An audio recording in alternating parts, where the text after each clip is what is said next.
Hey everybody, what is up? Welcome back to Final Trade. This is another podcast style video, so nothing to see, just sit back and listen. I had this great question from a viewer. He said, what is the more interesting asset, a great product at a high but still fair price, or a mediocre product at a low below wholesale price? Or put another way, would you rather opt for an out-of-print Throne of Eldraine box, which already nearly doubled in price, but still seems fair, given the release prices of new sets also move north, or would you rather buy a Crimson Vow box on sale? And then he has a second part I'll get to in a little bit. But this first part strikes to a saying that you will hear in the stock market community, which is it's better to buy a great company at a good price than a good company at a great price. And so we might say, would you like to buy 1,000 shares of Walmart? You know, Walmart's a good company. It's big. It's not going anywhere. In most of what it sells, it has few or no competitors in its price ranges. And so it's a good company. But the downsides of Walmart are that it is basically expanded about as large as it can get. There are Walmarts and the Walmart Market stores and Sam's Club just about everywhere in America they can be. They expanded to international markets decades ago. And yes, as the 21st century goes on, parts of Africa and South America will increasingly rise into the middle class, and there will be opportunities there. But even to the extent that, say, Walmart identifies 5 or 8 countries in Africa that it would like to expand into because of a growing middle class, the total revenues from all of those combined may not even rival the revenue they make from Texas. And so, you know, it's about how much can you continue to grow, and that's why I would call Walmart a good company. Now, what about Amazon? Would you like to buy $1,000 of Amazon stock? So, you know, Amazon is a great company. It probably still has quite a bit of expansion ahead of it. It has a very powerful lead in most of the things that it does, or it's amongst the top competitors in most of the large segments that it operates in. And so we would say that probably a good price on Amazon is a better thing to buy than a great discount on Walmart. And, you know, famously about a year ago, Walmart gave a really bad quarterly report and their stock went down like 10 or 15%. It just didn't make sense. So it's like, well, you know, Walmart's not going anywhere. You shouldn't be panic selling Walmart. But it gave this great opportunity to buy it. But the question is, would it have still been better to have bought Amazon on that same day? You know, if we go 20 years in the future and we look backwards, yes, probably even on that day when Walmart was down 10 or 15%, in 2022 after a poor quarterly report, it probably would turn out in retrospect to have still been better to buy Amazon, even if just for made up comparison, it had been up on the day because it had a really good quarterly report. Your total returns are more dependent on how good is the business than how good of a price did you get it at. And so even getting a screaming deal on Walmart is probably not as good as just getting a fair deal on Amazon stock.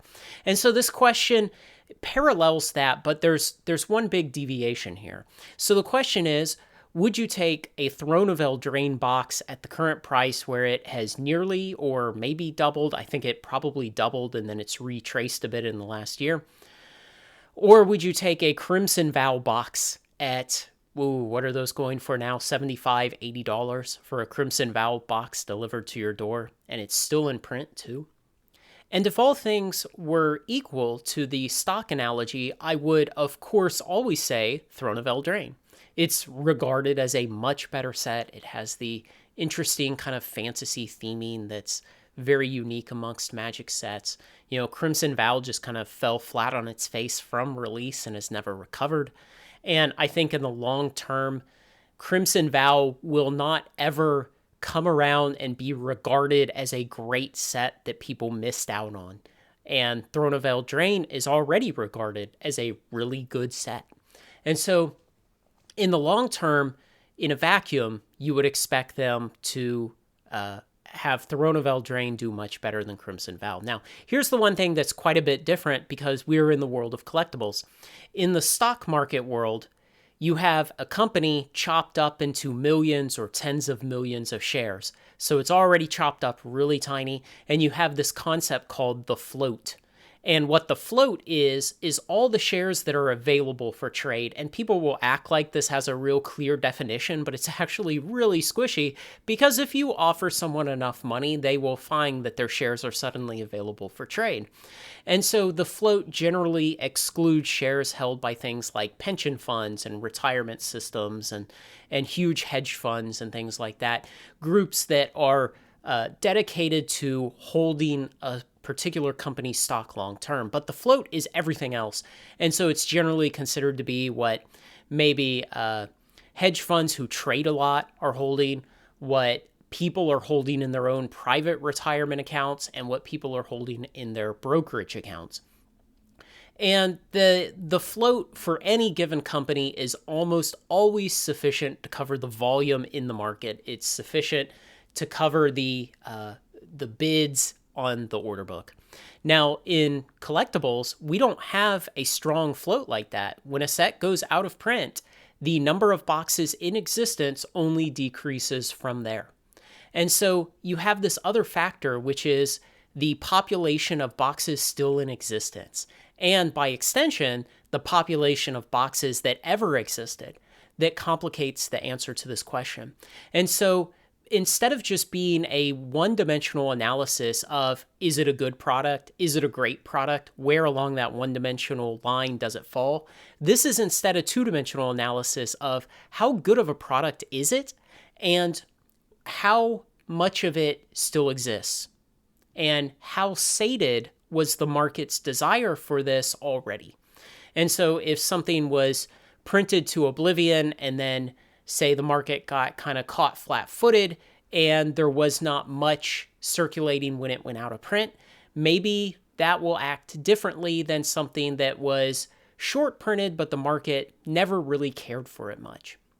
And so obviously an example, the first might be Modern Horizons 2. There have been so many reprints of Modern Horizons 2, but you could imagine a possible scenario where, say, people are still just consistently buying it, expecting it to keep getting reprinted, so people aren't really hoarding back much of it. And then one day WotC says, oh, by the way, we're just not printing any more of that.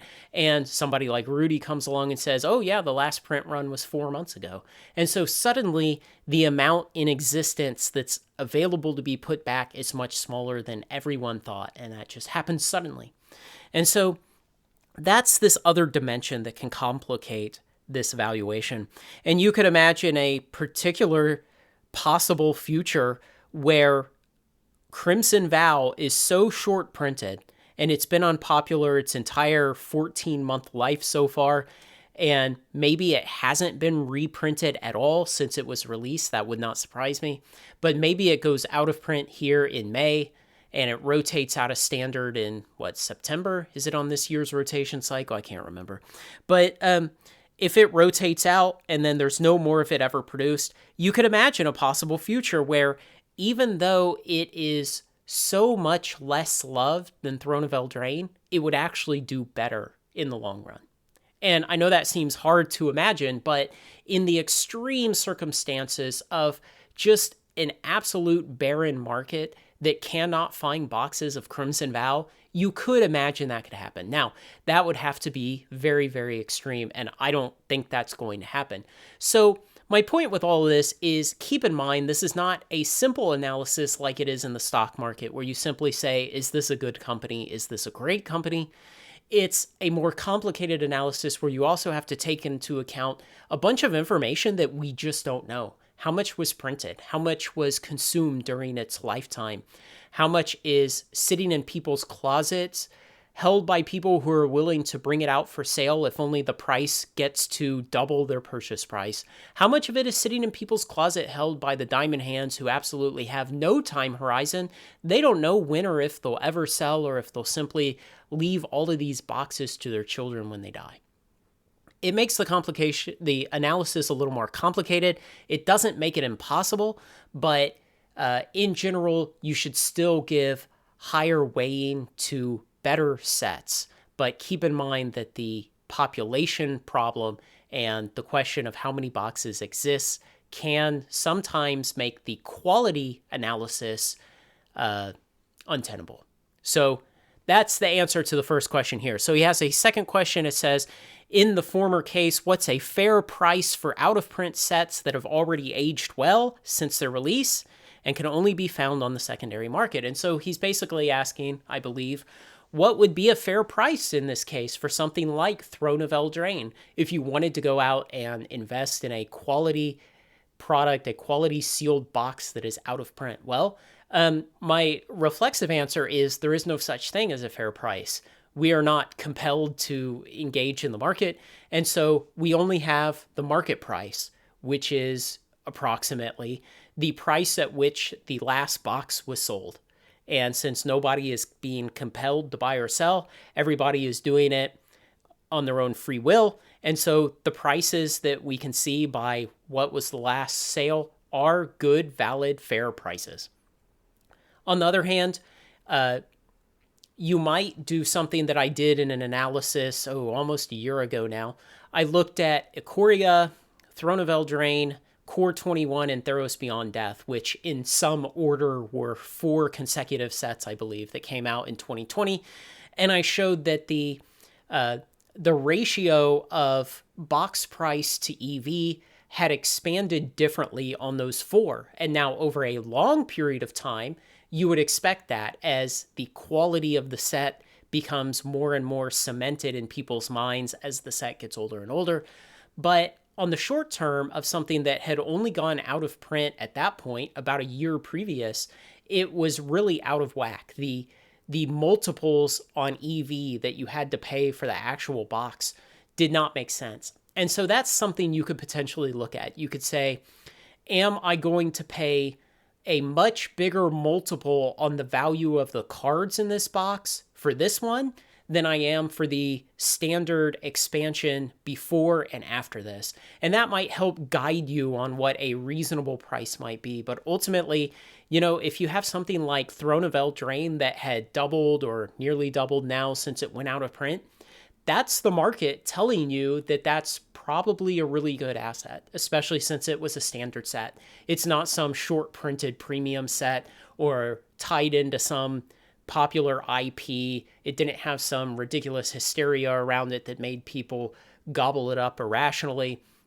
And so if the market is already valuing Throne of Eldraine like that, that's a pretty decent signal to you that it's probably a high quality product. And even at today's prices, it's probably worth buying. So let me know what you think about those answers. These are the kind of questions that I really love and that I absolutely adore having this channel for getting from people and being able to answer. Let me know what you think, guys. Otherwise, like, comment, share, and subscribe. Join me on Final Trade.